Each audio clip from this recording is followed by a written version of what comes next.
ಹೇಳಿರೋ ಸುಳ್ಳ ನಿಜನ ಯಾಕೆ ಅವ್ರು ಈಲ್ಡ್ ಸುಮ್ಮನೆ ಬಿಟ್ಟು ಬಿಡೋದಲ್ರಿ ಮೆಂಟಲ್ ಎತ್ತಾಳ್ ಪ್ರಚಾರಕ್ಕಾಗಿ ಯಾಕೆ ಮಾತಾಡ್ತಾ ಇದ್ದಾರೆ ನೀವೆಲ್ಲ ವಿರೋಧ ಪಕ್ಷ ನಾಯಕರು. ಅಧ್ಯಕ್ಷರೇ, ನಾವು ಏನ್ ಹೇಳ್ತೀವಿ, ಈಗ 2013ರಿಂದ 2018 ನಾವು ಅಧಿಕಾರದಲ್ಲಿದ್ದು, ಆಮೇಲೆ ಜನ ನಮ್ಗೆ ಓಟ್ ಕೊಡ್ನಿಲ್ಲ, ನಾವು ವಿರೋಧ ಪಕ್ಷಕ್ಕೆ ಬಂದವು, ಅವ್ರಿಗೂ ಕೊಡ್ನಿಲ್ಲ, ಅವ್ರು ಏನೋ ಆಪರೇಷನ್ ಕಮಲ ಮಾಡಿ ಅಧಿಕಾರಕ್ಕೆ ಬಂದರು.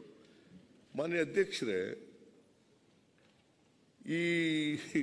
ಇದೆಯಲ್ಲ ಎಂತಿದು 165 ಭರವಸೆಗಳು ಕೊಟ್ಟಿದ್ದವು 2013ರಲ್ಲಿ ನಮ್ಮ ಪ್ರಣಾಳಿಕೆ ಮೂಲಕ. ಅದರಲ್ಲಿ 158 ಭರವಸೆಗಳನ್ನು ಈಡೇರಿಸ್ತಾರೆ.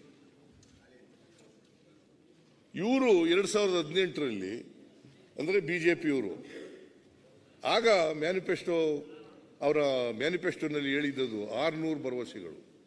600 ಭರವಸೆಗಳಲ್ಲಿ not even 60 promises they have implemented. 3 ವರ್ಷ 10 ತಿಂಗಳಿದ್ರು. Not even 10% of the promises they have made before the people.